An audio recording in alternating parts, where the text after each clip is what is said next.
Eco garden में हम अपने परिवार को छोड़ के आए धरने पे, जबकि सुप्रीम कोर्ट हमारे साथ है, हाई कोर्ट हमारे साथ है, तब भी हमारा समझ नहीं हो रहा। 141 दिन हो गए, हमने बारिश झेली, आंधी तूफान झेले, हमारे बच्चे बीमार हैं, वो बीमार रहे घर पे, हम यहाँ पे रहे, वो सब झेला, अपने परिवार की बीमारियों को झेला।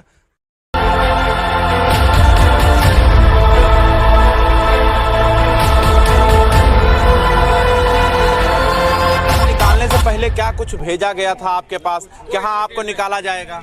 जब हम लोगों को निकाला गया था सर, कोई नोटिस, कोई इशू नहीं हुआ था। हम लोगों को 26/5/2018 को डायरेक्ट रातों रात टर्मिनेट कर दिया। जमीन खिसक गई, मरने लायक स्थिति हो गई थी, क्योंकि सरकार का काम होता है जनता को खुश रखना, जनता को रोजगार देना। ये तो रोजगार ही छीन के चले गए हमारा। जिस सर्टिफिकेट की वजह से हमको बाहर किया गया 603 कर्मचारियों को, उसी सर्टिफिकेट से लो मेरिट वाले आज वर्तमान में सर्विस कर रहे हैं। बताइए कितनी बड़ी विडंबना है। इतिहास में पहली बार है कि योगी के शासनकाल में ऐसा हुआ है, बीजेपी शासनकाल में ऐसा हुआ है कि लो मेरिट का स्टूडेंट और हाई मेरिट वालों को निकाल करके और उसी सर्टिफिकेट पर सर्विस कर रहा हो। आप जांच करा लीजिए।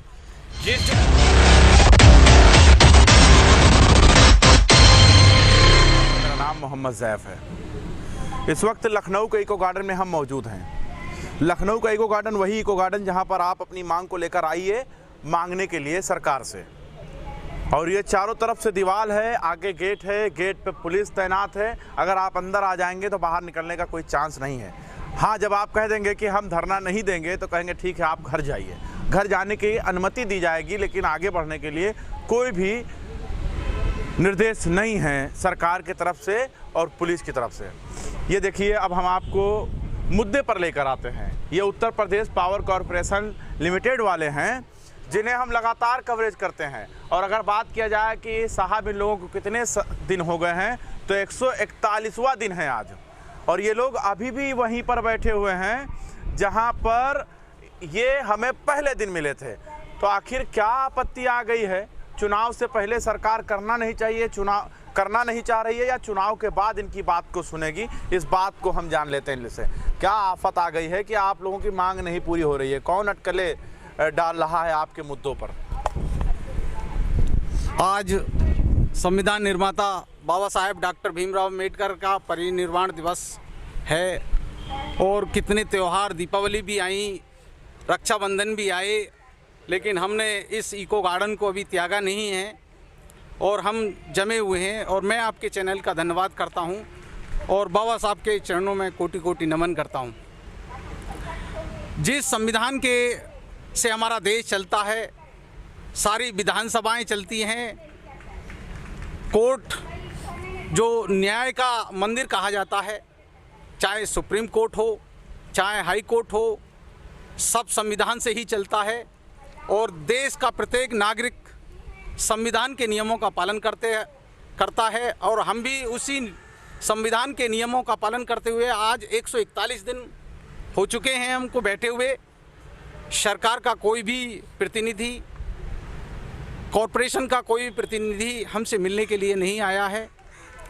मैं समझता हूँ माननीय योगी जी राम राज्य की परिकल्पना के साथ जो सरकार चला रहे हैं, तो ये कैसा राम राज्य है, कैसी परिकल्पना है कि हम राम राज्य में जी रहे हैं या एक काल्पनिक राज्य में जी रहे हैं? क्योंकि एक जिस व्यक्ति को दुख है उसका दुख नहीं सुना जा रहा है, उसकी समस्याओं का निराकरण नहीं किया जा रहा है। आज बड़ा दुख होता है, ऐसी सरकार सत्ता में बैठी हुई है जो न मजदूरों की सुनती है न कर्मचारियों की सुनती है। दीपावली, ईद, बकरीद सब आप लोगों ने यही मना लिया है। यानी 141 दिन में क्या क्या झेला आपने इको गार्डन में, और क्या महसूस किया और क्या एहसास किया है? इको गार्डन में हम अपने परिवार को छोड़ के आए धरने पे, जबकि सुप्रीम कोर्ट हमारे साथ है, हाई कोर्ट हमारे साथ है, तब भी हमारा समझ नहीं हो रहा। 141 दिन हो गए, हमने बारिश झेली, आंधी तूफान झेले, हमारे बच्चे बीमार हैं, वो बीमार रहे घर पे, हम यहाँ पे रहे, वो सब झेला, अपने परिवार की बीमारियों को झेला। परिवार में जो है हम आर्थिक मंदी का जो है सामना कर रहा है परिवार हमारा। हम यहाँ पे पड़े हुए हैं, कुछ कमा नहीं सकते, यहाँ पे पड़े हुए हैं, तो धरने के परिवार की स्थिति दयनीय बनी हुई है। और यहाँ तक कि हमारे जो लगभग 3 साल में जो हमारा ये फंड जो इकट्ठा हुआ था वो भी जो है विभाग के अधिकारी देने के लिए तैयार नहीं है, वो भी नहीं हमें दिया जा रहा है। और जब सुप्रीम कोर्ट का आदेश आए हुए हमें लगभग 2 साल हो गए हैं, उसके बावजूद भी विभाग के कोई अधिकारी यहाँ पे हमारे से मिलने नहीं आए हैं। मुख्यमंत्री इस मामले में जो है हस्तक्षेप नहीं कर रहे हैं। जब 141 दिन यहाँ पे हो गए, शासन में फ़ोटो जाता है बाकायदा डेली। हाँ, शासन प्रशासन के पास डेली जो है आप लोगों की अपडेट जाती रहती है।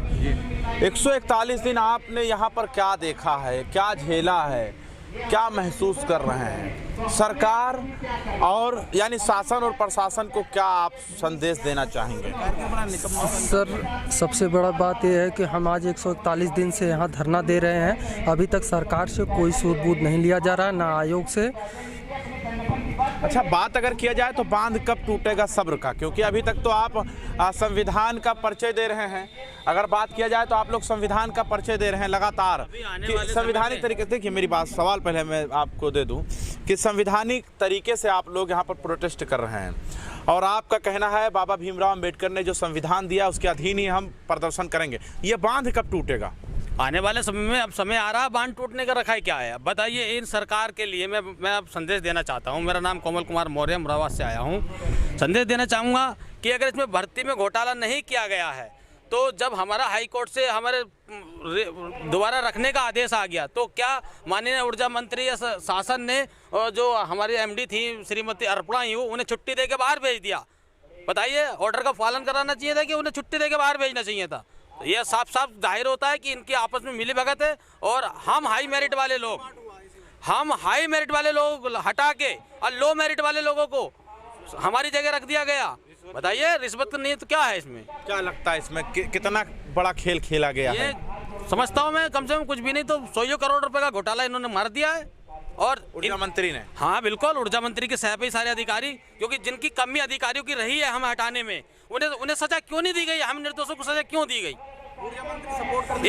इस सवाल का जवाब माननीय मुख्यमंत्री जी दें, ऊर्जा मंत्री जी दें। मैं आगे एक सिंपल आदमी, आम आदमी बैठ के सामने बात कर लें। अगर बात संविधान की है तो संविधान के हिसाब से बात कर लें मुझसे बैठ के, क्या दिक्कत है? तो इतना आप लोग क्यों मतलब सरकार के खिलाफ बोल रहे हैं? देखिए, 18 घंटा लाइट जो है वो योगी सरकार दे रही है पूरे उत्तर प्रदेश को, तो आपको इससे खुशी नहीं मिल रहा है कि घर में चिराग जल रहा है? मैं कहना चाहूँगा कि माननीय मुख्यमंत्री जी या ऊर्जा मंत्री जी बताएं कि कौन से प्लांट उन्होंने लगाया है, कौन सा प्लांट लगाया है? जबकि अखिलेश जी के द्वारा 765 केवीए के बिजली घर बनाए गए हैं। सबसे पहला 765 केवीए का जो प्लांट लगाया है अखिलेश यादव जी ने लगाया है। दूसरी बात, हमने तो अखिलेश जी के चेहरा देख के समाजवादी पार्टी में हमें रोजगार मिला, समाजवादी की सरकार में रोजगार मिला था। हमें क्या पता था ये सरकार, बाद में हमने सोचा कि और अच्छा रोजगार मिलेगा, हमने सरकार बनाई और हमें क्या पता था कि हमारे घर की रोशनी छीन लेंगे। अरे, रोशनी छीनने की बात अगर आप कर रहे हैं तो देखिए, जहाँ जहाँ पे बैनर लगा हुआ है, योगी जी ने जो है गांव-गांव में, उस गांव में लाइट पहुंचा दी जिस गांव के लोग सिर्फ मोमबत्ती और चिराग जलाकर बैठते थे। अरे तो कम से कम ये तो दिखाएं ना कौन सा प्लांट उन्होंने लगाया है, ये तो बताएं सर, जनता को ये बताएं माननीय ऊर्जा मंत्री जी या आदित्य योगी जी कि नहीं, Uttar Pradesh power corporation limited के लोग को नहीं दिखाई देता क्या ये सब चीजें? सब कुछ दिखाई देता है, लेकिन सरकार के अधिकारी जो है सरकार के दबाव में इतने हैं कि वो कुछ मुंह ही नहीं खोल पाते हैं अपना जो है, क्योंकि सत्य को सत्य कहने में भी जो है उन पर गाज गिर जाती है या उन पर शिकंजा कस जाता है या उनके घर छापेमारी हो जाती है। सरकार का इतना खौफ है, केवल खौफ ही खौफ है, अधिकारियां हों या कर्मचारीगण हों या धरने में जो आए हुए जो कर्मचारीगण हैं उन पर इतना खौफ है कि योगी के सरकार के खिलाफ कोई भी वक्तव्य देना नहीं चाहता है। क्यों? क्योंकि इनकी जो सरकार है वो एक हिटलरी सरकार है और हिटलरी सरकार ज़्यादा दिन का समय वो नहीं होता, ज़्यादा समय नहीं चला पाती। क्यों? हिटलर भी जो है जब हुआ था देश में, हमारा हिटलर आया था यहाँ तो ज़्यादा समय शासन नहीं कर पाया था। एक वैसा ही इनका हाल होना है, क्योंकि इनका जो समय सीमा थी वो समाप्त हो चुकी है। सारे सबसे ज़्यादा भ्रष्ट अगर बात किया जाए बिजली विभाग में, जैसे आप लोग 600 कितने लोग हैं? 603 लोग हैं। 603 लोगों को हटा दिया गया और उसी जगह पर नए लोगों की नियुक्ति हुई है। लो मेरिट लोगों की जो है नियुक्ति हुई। उसके बाद आप लोगों को हटाने के बाद में उन लोगों की नियुक्ति हुई, तो क्या लगता है इतने समय में कितना बंदरबाट हुआ होगा इन अधिकारियों और मंत्री के बीच में? भाई देखो, लगभग 50 करोड़, 75 करोड़, 100 करोड़, कितना भी हो सकता है। किसी कैंडिडेट से कितने रुपए लिए गए हों, किसी कैंडिडेट से कितने, क्योंकि कुछ लोगों का सुनने में आया कि उनके पास CCC नहीं है, लेकिन उन्हें रख लिया गया हमारी जगह लो मेरिट पे। जांच का विषय है जी, ये तो एक जांच का विषय है। सुनने में हमारे आया था काफ़ी लोगों को ऐसा को रखा गया है जिनके पास CCC नहीं है, लो मेरिट है। और किसी हाई कोर्ट, सुप्रीम कोर्ट ने, किसी ने ये नहीं कहा था कि उन लड़कों को रखा जाए और हमें निकाला जाए। केवल हाई कोर्ट की फर्स्ट बेंच ने भी ये कहा था कि CCC की समकक्षता को निर्धारित करते हुए एक लिस्ट तैयार करी जाए। उसमें जो है सचिव जवाब नहीं दे पाते हैं।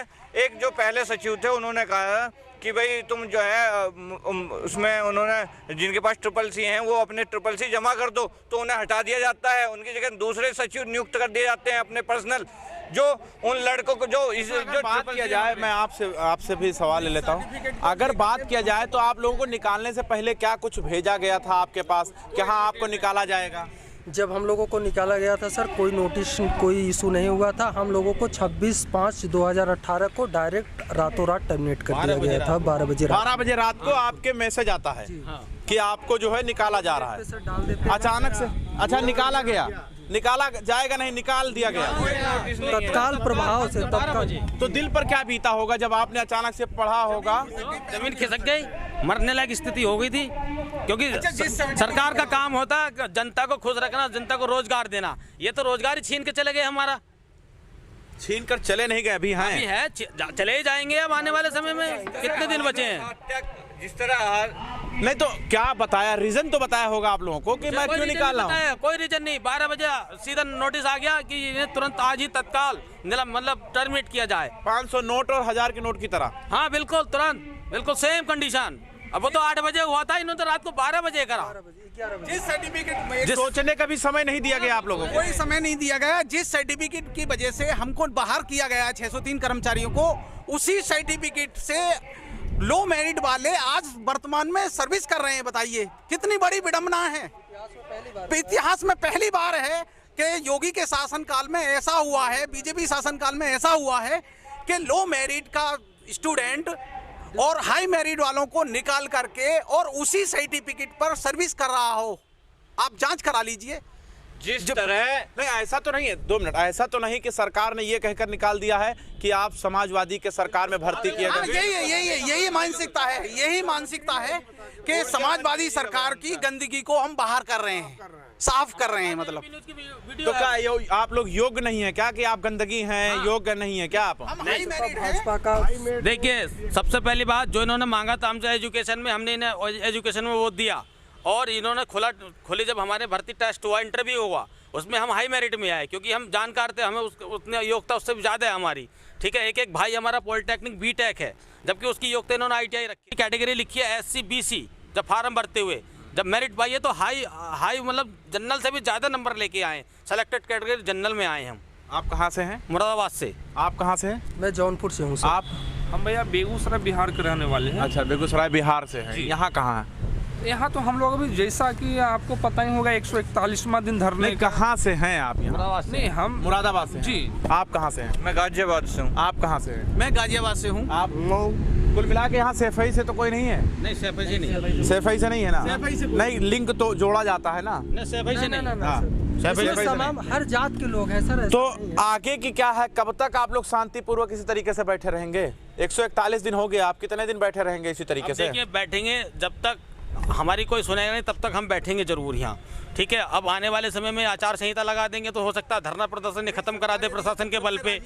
ठीक है, क्योंकि जब चुनाव आचार संहिता लग जाती है तो प्रशासन के बल पे धरना खत्म करा देते हैं लोग। लगता है कि वो लोग लाठी डंडा से आपको बैठा देंगे। हाँ, हटा देंगे। लेकिन आने वाला समय तो मैदान में ही है, चुनाव तो आने वाला है। उसमें हम दिखाएं। हो सकता है। मान लीजिए मैं एक अकेला व्यक्ति हूँ, हम 4 भाई, 4 और 4 8, 2 माँ पिताजी, 10 बहन, बहनोई, भांजा, भांजी, भतीजा, कितना वोट होता है एक व्यक्ति के घर में? अब बताइए, आपके घर में आपको अगर नौकरी से हटा दिया जाएगा सरकार के द्वारा, तो कोई उस सरकार को वोट देगा आपके परिवार में? बताइए आप कि तुम्हारे बेटे की तो रोजी रोटी छीन ली, कैसे दे देंगे वोट?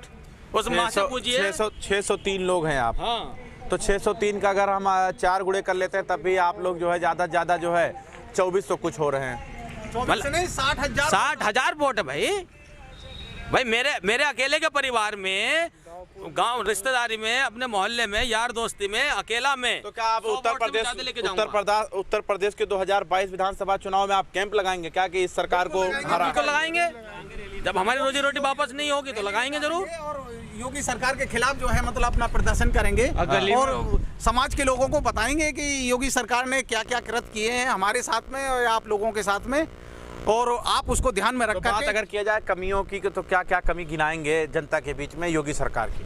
देखो, सबसे पहले तो रोजगार किसी को नहीं दिया आज तक, कोई काम नहीं हुआ।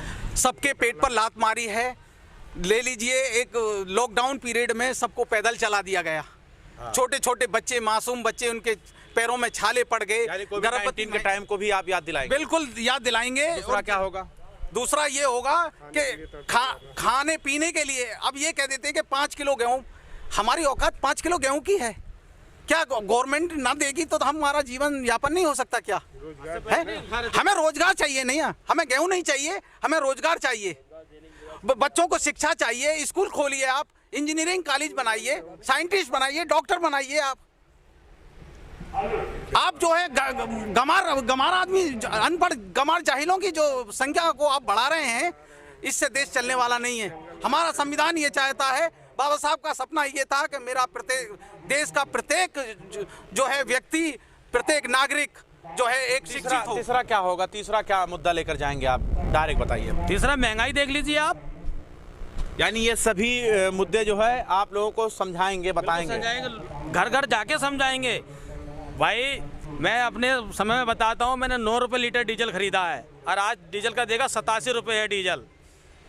मतलब सारे पुराने दिन आप याद दिला देंगे? बिल्कुल दिलाएंगे। अगर आपकी मांग नहीं पूरी होती तो समझेगी भी, अनपढ़ जनता भी समझेगी कि भाई कल पहले कितने रुपए में मिलता था 1 लीटर डीजल। ये बताऊंगे राम मंदिर से राम न आने की घर पे क्या बताएंगे?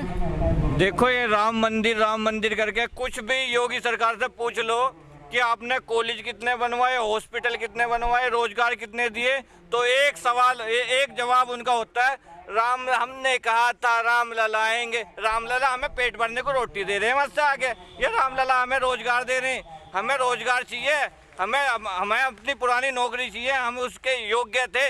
आप योग्य नहीं है, लगता है शायद मुख्यमंत्री पद के योग्य नहीं है। आपने केवल जनता को केवल परेशान करने का काम किया है। रोजगार छीनने हैं, हॉस्पिटल, कोविड के टाइम पे हॉस्पिटल बनने, कहाँ है हॉस्पिटल? आपने जो है दीपावली पे दिए जला दिए वहाँ करोड़ों लाखों रुपए के, और तुम्हारे हॉस्पिटल में ऑक्सीजन तक नहीं है। हैं? ये तुम्हारी योग्यता है? तो ये गुस्सा है पावर कॉर्पोरेशन लिमिटेड के लोग जो हैं, उनका जो गुस्सा है ये गुस्सा है। लेकिन सबसे बड़ी बात यह है कि जब उत्तर प्रदेश 2022 विधानसभा चुनाव सर पे हो, उससे पहले जनता का इस तरीके से धरना प्रदर्शन सरकार के लिए काफ़ी मुश्किलें खड़ी कर सकती हैं। कैमरामैन चांद के साथ मैं मोहम्मद ज़ैफ, लखनऊ।